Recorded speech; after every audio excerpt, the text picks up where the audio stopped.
నా యేసయ్య ప్రేమ ఎటువంటిదో చెప్పనా? ఒక రోజున తైహే అనే పట్టణంలోట ఒక వృద్ధుడు, అతను 72 సంవత్సరాలండి. ఒక విషయం చెప్పి ముగిస్తాను. నా యేసయ్య ప్రేమ ఎటువంటిదో. తైహే అనే పట్టణంలో ఒక 72 సంవత్సరాలు కలిగిన వృద్ధుడు కేవలం పెన్షన్ మీద బ్రతుకుతాడట. పెన్షన్ మీద. తనకు ఒక బిడ్డ ఉండేవాడట. ఒక బిడ్డ. అతడు యవ్వన కాలం వచ్చిన తర్వాత ఒక భయంకరమైన మర్డర్ కేసులో కోర్టుకు వెళ్ళాడు. శిక్ష విధించబడింది. జైల్లో పెట్టేశారు. ఇతడు తన పెన్షన్తో బ్రతుకుతున్నాడు. తన కొడుకు ఎదురు చూస్తున్నాడు కొడుకు కోసం. ఎప్పుడు వస్తాడు నా బిడ్డ, ఎప్పుడు వస్తాడు నా బిడ్డని ఎదురు చూస్తూ ఉన్నాడు. ఎదురు చూస్తుంటే కొన్ని సంవత్సరాలు అయిపోతుంది. అప్పటికి 2 సంవత్సరాలు అయిందట.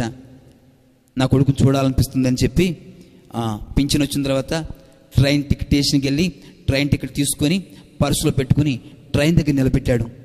నిలబడిన కొద్ది నిమిషాలకే ప్రజలు రావడంలో ఇతను పర్సు కొట్టేశారు. ఒక ఆయన వచ్చి పర్సు కొట్టేస్తే ట్రైన్ ఎక్కడానికి చూస్తే తన దగ్గర చిల్లి కావలేదు. టికెట్ పర్సులో ఉంది, మిగిలిన డబ్బులు పర్సులో ఉన్నాయి. ఇప్పుడు ఏం చేయాలా? నా కొడుకుని చూడాలి. ఎలాగా? అది సామాన్యం దూరం అంటే 600 మైళ్ళ దూరం అండి. ఈ తైహే పట్టణం నుంచి ఆ కొడుకు ఉన్న జైలుకు వెళ్ళాలంటే 600 మైళ్ళ దూరం. ఇప్పుడు ఏం చేయాలా? నా బిడ్డను చూడాలా? ఇతడు కాలి నడకను ప్రారంభించాడంట రోడ్డు ఎక్కి. ఎన్ని రోజులు నడిచాడు తెలుసా? 600 మైళ్ళు 72 రోజులు నడిచాడండి ఆ వ్యక్తి. మరి ఆహారం వెళుతున్న ఆ మార్గంలోట ఎవరైనా ఏమైనా పెడితే తింటూ అలసిపోతే ఎక్కడైనా చెట్ల దగ్గర ఆ షాపుల దగ్గర పండుకుంటూ 72 రోజులు తాను వెళుతున్న ఆ జైలుకు చేరుకున్నాడట. ఆ పట్టణానికి వెళ్ళాడు. ఆ జైలు సిబ్బందిని బయట ఉంటారు కదా, ఆ కానిస్టేబుల్ని, బాబు నా కొడుకు లోపల ఉన్నాడయ్యా, చూస్తానయ్యా అని అంటుంటే, ఈ ఐడెంటిటీ కార్డు ఏది అన్నారట. ఎందుకంటే జైల్లో ఉన్న వాళ్ళని ఎవరైనా చూడాలంటే వారి పేరెంట్స్కి ఒక ఐడెంటిటీ కార్డు ఇచ్చారట.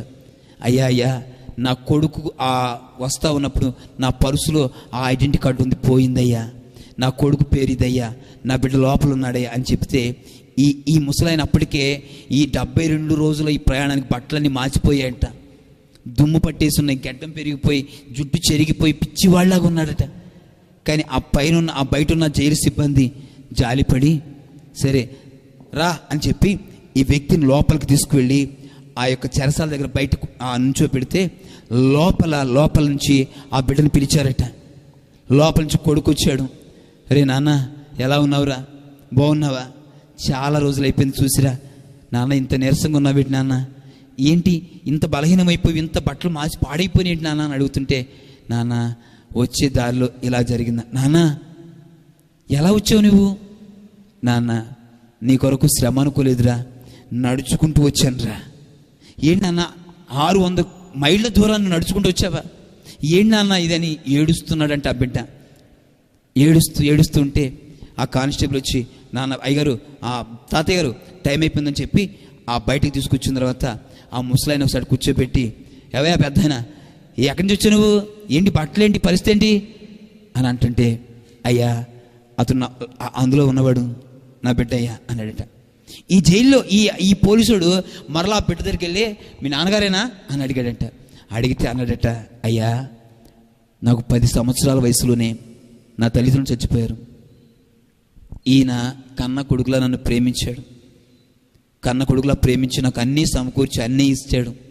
ఉండడానికి తిండికి ఏ లోటు లేకుండా చేస్తే నేను నా ఫ్రెండ్స్తో నేను చేసిన పాపానికి ఈరోజు నా చెరసాలలో శిక్ష అనుభవిస్తున్నాను. పెంచిన నన్ను చూడడానికి నా తండ్రి కాని తండ్రి 600 మైళ్ళ దూరం నడిచి వచ్చాడయ్యా అన్నీ.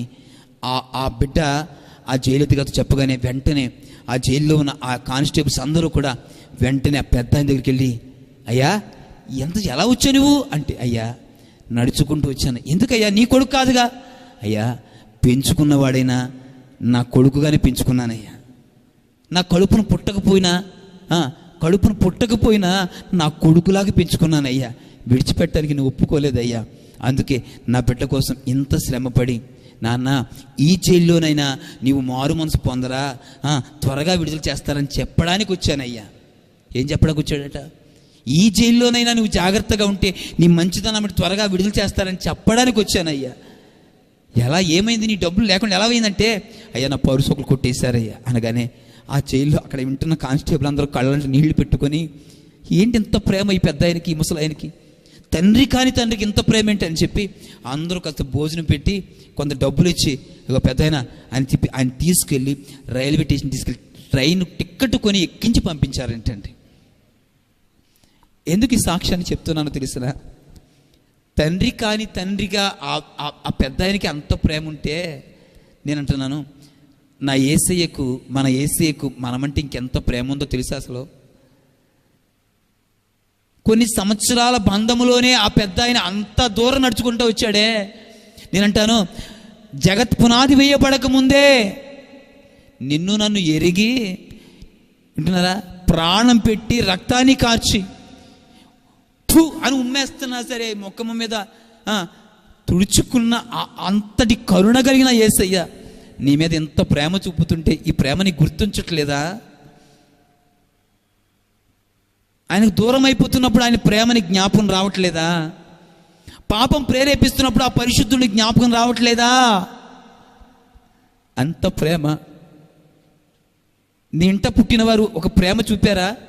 నేను అంటాను, నీకు రోగం వచ్చినప్పుడు ఒక పూటైనా నీ భోజనం మానారా? నీ తల్లిదండ్రులు కానీ, నీ తోడబుట్టిన వాళ్ళు కానీ ఒకసారి ఆలోచించండి. నీకు వ్యాధి వచ్చినప్పుడు నీతో పాటు ఎవరైనా పస్తుంటానికి ఇష్టపడ్డారా? నీతో పాటు ఒరే నువ్వు ఒక ఇంజెక్షన్ చేయించుకున్నావా, ఒరే నేను నీ తోడుంటాను రా అన్న హాస్పిటల్లో నీతో ఉన్నవాళ్ళు ఉన్నారా? ఒకసారి ఆలోచించా. మన బంధాల్లో మన ప్రేమ అండి. మనం రోగంతో బాధపడుతుంటే అరే నువ్వు ఏం తినలేదా, నేను కూడా నీతో పాటు తిన్నాను నా ప్రేమనే చూపించారా మన వాళ్ళు ఎప్పుడైనా? నీ తోడబుట్టిన వాళ్ళు కానీ, తల్లిదండ్రులు కానీ, స్నేహితులు కానీ ఎవరైనా?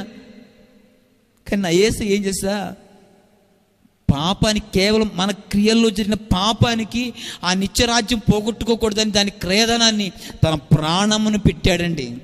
అది అండి మన యేసయ్య ప్రేమ, అదండి మన యేసయ్య కార్యం అండి.